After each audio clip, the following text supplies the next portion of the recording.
Have you ever had one of those days where it seems like the universe is conspiring against you? Like nothing seems to go your way. You trip over your own feet, spill coffee on your shirt, or realize you've been talking to someone with spinach in your teeth for 20 minutes straight. Yup, we've all had those days when bad luck seems to follow us wherever we go. Now, imagine that level of misfortune, but weaponized, ninja-fied. Yeah. Welcome to the world of Jinx.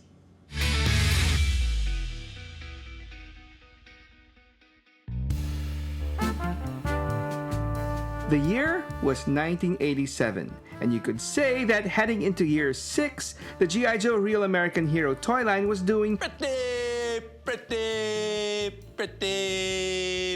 good. And it wasn't just the toys. The Marvel Comics had just crossed the 50th issue mark and was still going strong. And the cartoon, well, had the Joes supposedly heading into the big screen with their first ever full-length animated movie.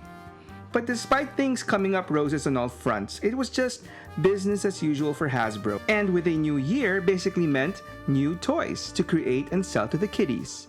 The 1987 batch of Joes were pretty much as expected, with more colorful characters to add on both the Joe and Cobra factions. We got a brand new Paratrooper with a bright red deco to, make him easier for the Cobras to shoot out of the air.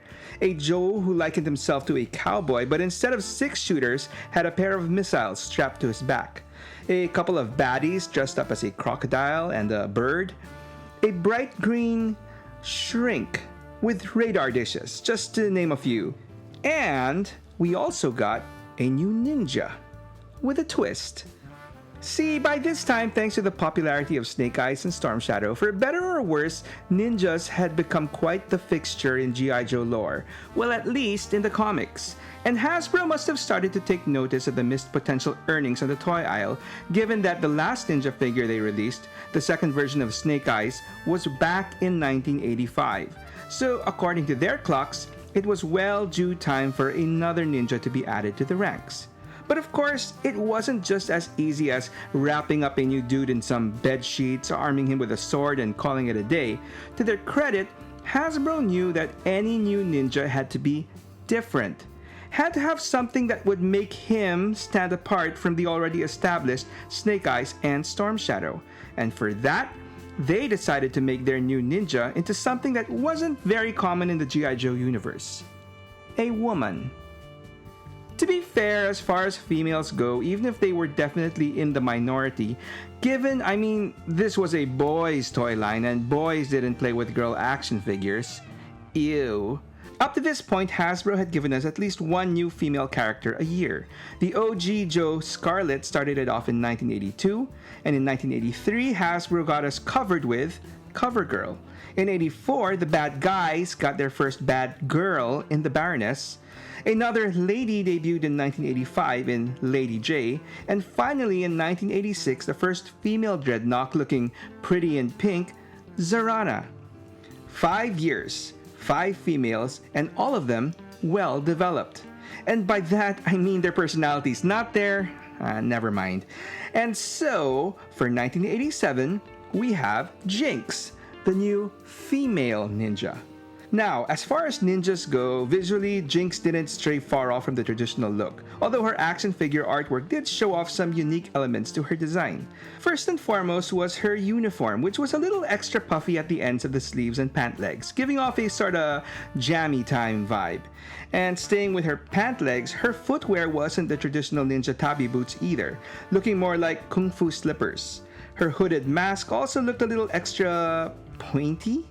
And finally, her weaponry. While twin katana blades are visibly stored on her back, her main weapon of choice appeared to be a bow staff ending with an intricately designed blade on each side, looking like a very fancy twin naginata or polearm. It's not really based on any real-world ninja weapons that I know, but she looked really good wielding it. As was par for the course back then for most female figures, Jinx's actual toy didn't look quite as good as her card art, but that didn't stop me from rushing out and adding my first female ninja to the collection. Besides, her manicured nails were a nice touch.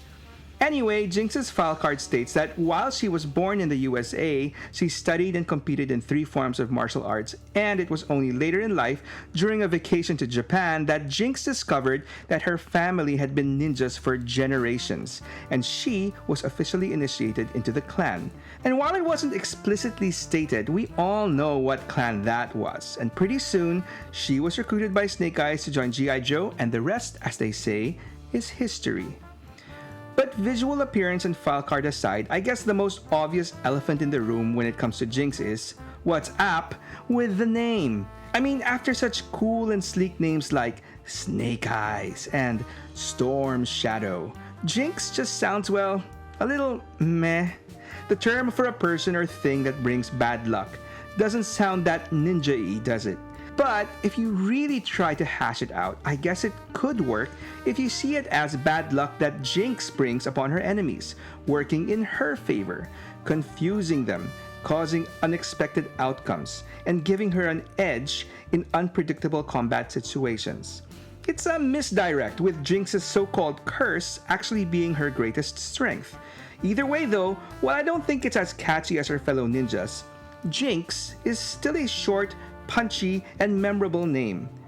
Perfect for a ninja with an edge of mystery and mischief. Anyway, after the toy aisles, Jinx made her official debut in the cartoons in a pretty big way, as one of the new characters introduced in the G.I. Joe full-length animated movie released straight to video. See, while G.I. Joe the movie was originally slated for a theatrical release, the poor financial performances of the Transformers and My Little Pony movies gave Hasbro cold feet, and they decided to give the Joe movie a more modest direct-to-video approach. Oh well, at least this turn of events ended up saving the life of Duke. Another story for another time. But as far as this story goes, Jinx was a featured character in the movie along with her fellow 1987 wave mates, Falcon, Chuckles, Tunnel Rat, Law and his dog Order, and an additional Joe seemingly made for the movie, Big Lob. And together, they formed a group of fresh new recruits that their drill instructor Beachhead christens as the Rawhides. Anyway, as a means of properly introducing them, each Rawhide gets their unique training session with Beachhead, wherein they all one-up the Masked Ranger, completing their specific challenges in unique and often humorous ways. In Jinx's case, she spars one-on-one with Beachhead, wherein he initially easily dispatches her, until she reveals her special skill of fighting, blindfolded, a unique combat style taught to her by her blind ninja master, which she also uses to defeat her main adversary in the movie's finale, the venomous, nail-wielding Pythona. Oh, and she's also apparently paired up romantically with fellow Rawhide and central movie character, the Green Beret, Falcon. But yeah, that's never really explored past a loving kiss at the end of the movie. Unfortunately, the 1987 movie would spell the end of animated Jinx for the time being, as the original Sunbow cartoon was cancelled soon after, and when the new Deke series debuted a few years later, they had a new batch of Joes to push, and so Jinx and company were all but forgotten. How's that for bad luck? Fortunately though, we didn't have to wait long before Jinx would make her debut in the Marvel Comics. She is introduced in the 59th issue as the apprentice of the blind ninja master, alluded to in the movie, the Blind Master. Aside from that, it is revealed that Jinx is the second cousin of Storm Shadow, a relationship that will be revisited in other iterations of Jinx. Anyway, her first assignment is to help train Cobra Commander's son, Billy Kessler, who is recovering from surviving a fiery car explosion. Man, it's a good thing she eventually switched her uniform's colors to red. Yikes. Anyway, and together they both join a secret ninja team led by Snake Eyes in an unauthorized mission to rescue the Joe Stalker, Snowdrop, and Quick Kick from a Barovian gulag. As an aside, I know while it's Storm Shadow's thing, but for a night mission, you'd think Jinx and Billy would have worn something darker. Eventually, despite her toy not being released under the subline, Jinx, thankfully now in her signature red uniform, is thrown in as a member of Ninja Force. And later on, she and her fellow Ninja Force teammates, Shabang and Nunchuck, set up a new training center in Spanish Harlem before the original Marvel series ends. Jinx's comic adventures do carry over into the Devil's Due series, which originally was meant to be a continuation of the Marvel story that ended with the G.I. Joe team being decommissioned. So, during the time when the G.I. Joe team was non-existent, Jinx spent her days in Tokyo using her ninja skills, working as a bounty hunter alongside fellow former Joe and samurai, Budo, who at this point was apparently her lover. Cause, you know, we Asians gotta stick together. And no, I don't mean stick that way. Ew. Eventually, Jinx rejoins G.I. Joe once the team is reinstated, now sporting a new cutting-edge, all-black uniform with a zipper running straight down her face. Yeah. In the end though, all this doesn't really matter because once the G.I. Joe Comics license went over to IDW, they hired the OG writer and G.I. Joe godfather Larry Hama to continue his Marvel series. And so the leather-clad G.I. Joe former bounty hunter slash Budo lovin' Jinx becomes non-canon. But aside from continuing the original Marvel story, IDW did create their own unique G.I. Joe universe, where Jinx played a rather short-lived but extremely memorable and tragic part. In one of the best G.I. Joe series ever written in my opinion, Cobra, the G.I. Joe undercover agent and fellow 87er and Rawhide Chuckles is given the assignment of going deep undercover to join the ranks of the enemy. Jinx is assigned to be his handler and only real contact with the outside world. And eventually this close association turns romantic. Unfortunately though, Team Jinx, or is that Jinkles, is short-lived as Jinx is captured by Cobra and Chuckles, well, he is forced to execute her in order to maintain his cover. It's a pretty cruel way for Jinx to go, but her death serves as the driving force for Chuckles to do, spoiler, this. So at the very least, this Jinx was avenged. And while that pretty much was the end of Jinx for now in the comics, we're not quite done with Jinx in the cartoons, as despite her unfortunately aborted role in the Sunbow series, another version of Jinx made a pretty significant appearance in the 2010 series G.I. Joe Renegades. And while the premise of this show was a bit of a departure from the usual G.I. Joe fare, in other words, less military and more A-teamy, a more traditional take on ninja and the Arashikage clan is featured in the show, which includes Jinx, who has a similar origin story to what we already know, with a few key differences. But before I get to those differences, I'd like to mention how much of a huge difference you can make in helping me and my channel out with just a single click to like, share, and subscribe to my channel. It would really mean a lot. Oh! Just like it would mean a lot for me to hear from all of you. What do you think about Jinx? Are you a fan of the first female ninja of G.I. Joe? Let me know in the comments below and tell me your story. So, Renegade's Jinx is introduced as Snake Eye's young and quite angsty apprentice with a boatload of baggage. See, before she was Snake Eye's apprentice, this Jinx happened to be the daughter of the leader of the Arashikage clan, the Hard Master. And while the Arashikage clan started off as a mercenary band of ninjas, seeing the negative effect such a lifestyle had on his young daughter, and being inspired by the honor-bound Snake Eyes, the Hard Master decided to change the direction of the clan to more honorable pursuits, and gets killed for it. Long story short, Snake Eyes is blamed for the death and runs away with Jinx, chased by the vengeful Storm Shadow, who kinda looks like he worked at a diner, and was actually the one who killed the Hard Master. Accidentally, he wanted to kill Snake Eyes. Whew. Yeah, it's a convoluted ninja's tale. But all you gotta know is that eventually the truth about the Hard Master's death is revealed. A conflicted Storm Shadow skedaddles, and Jinx, now a cyber ninja, takes over as the head of the Arashikage clan with a brand new spanking high-tech suit, complete with laser ropes, laser shurikens, and of course, laser sword. Given to her by Destro, who hired her to assassinate Cobra Commander. Yeah, Renegade's Jinx definitely wasn't your typical Jinx, but she was still a pretty cool character in my book. The final version of Jinx we would see would be the live-action one from the movie G.I. Joe Retaliation, played by the French actress Elodie Yung, who is also known for playing the highly trained assassin Elektra from the Netflix Daredevil series. But anyway, live-action Jinx thankfully doesn't really stray far off from what we know of the classic Jinx as well. In the movie, she still is Storm Shadow's cousin, she's still the apprentice of Snake Eyes, and she is trained by the Blind Master. And while I wouldn't say that she played a pivotal role in the movie, she did star in what was probably the key action sequence, wherein she and Snake Eyes battled the red ninjas on the side of a mountain. Anyway, even if her role in the movie was rather small, I think it ultimately did the Jinx character a lot more good, as I'm pretty sure it's the main reason why we got our first modern action figures of Jinx, since the original one was released in 1987. Okay, fine. We did get a couple of odd releases between the end of the Real American Hero toys and the start of the 25th anniversary line, a period I'd like to refer to as the Dark Ages. The original Jinx figure was repainted in an odd battle cat looking deco, green with yellow stripes, and released as part of an exclusive Tiger Force 5-pack for Toys R Us stores in 2003. It was also repainted in blue and released as a new Cobra character named Vipra.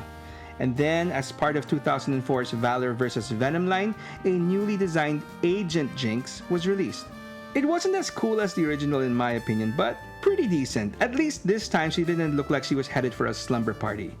Oh, and in case you were wondering why the Agent was added to her name, well, it was because at some point Hasbro let their trademark to the name Jinx lapse, and so Agent Jinx would have to do.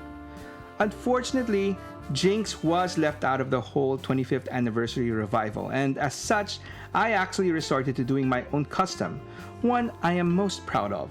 I thought the Marion Ravenwood figure from a really obscure Indiana Jones line with her voluminous sleeves and pants would make a pretty good base for Jinx. Now, while the arms were pretty good enough, her legs had virtually no articulation points. Anyway, I figured the only real important part was the bottom section from below the knees, and so I just put 2 and 2 together, lopped off the lower legs, and attached them to another Joe's more articulated upper legs. Add a little epoxy putty to smoothen off the connection, and problem solved. Her hooded head was actually a Cobra scuba diver head. I added more epoxy to the top to make it more like a cloth hood, and I literally just doodled on her dragon emblem on her chest and the lashes on her eyes to make her look more feminine using a permanent sign pen. And finally, the black trimmings are just bits and pieces of black plastic that I shaved off and glued from various discarded webbing odds and ends. Turned out pretty good if I don't say so myself. Anyway, like I said, thanks to Jinx's minor role in Retaliation, we got not one, but 2 2012 SDCC exclusive modern Jinx action figures. Or to be more specific about it, Kim Arashikage figures, cause trademark lapse and all. But for all intents and purposes, this was Jinx, a traditional looking red Jinx, and a more generic white unmasked version. I mean, did we really need a white mask for that one? Anyway, I know what you're probably all thinking. SDC 2012, but didn't Retaliation come out in 2013? Yeah, well, given how long the toy production process takes from design to tooling, I'm willing to bet that the molds used for both SDCC exclusives were originally made for the official Retaliation Jinx, which we did get in 2013. Essentially the same figure painted in yellow and black, which is actually how she looked in the film, I guess so she could stand out fighting against all those red ninjas. Oh, and the same mold was also painted blue and released by the G.I. Joe Collectors Club as Vipra for their subscription service. And they also released a modern version of Tiger Force Jinx and Valor vs. Venom Agent Jinx, so I'm pretty sure you've got all your 1/18th scale Jinxes covered. But if your jam is for something bigger in that 1/12 6-inch scale, well, you're in luck. As in 2024, Kim Jinx Arashikage made her 6-inch debut in the G.I. Joe Classified line. And I'll admit, initially I wasn't big on this modernized take on Jinx. I mean, granted she did actually look more formidable and battle-ready with the exposed arms and less baggy outfit. The whole arm tattoo thing wasn't really my cup of tea. I figured I had enough EQ to hold out for an inevitable retro version. But I was wrong, and I'm not regretting my decision. While I'll admit that the masked head looks rather bland and uninspired, her unmasked head and overall look has grown on me. Plus, even if it's not my preferred display choice, I do appreciate the inclusion of a blindfold as a callback to her training under the Blind Master. May he rest in peace. Wait, what? The Blind Master is dead? Well, unfortunately, yes. If you want to know more about how the Blind Master and other Joe characters died, I've got their stories here. Or if you want less morbid Joe stories, you can check out this playlist over here. Either way, thanks for watching, and I hope you come back for more.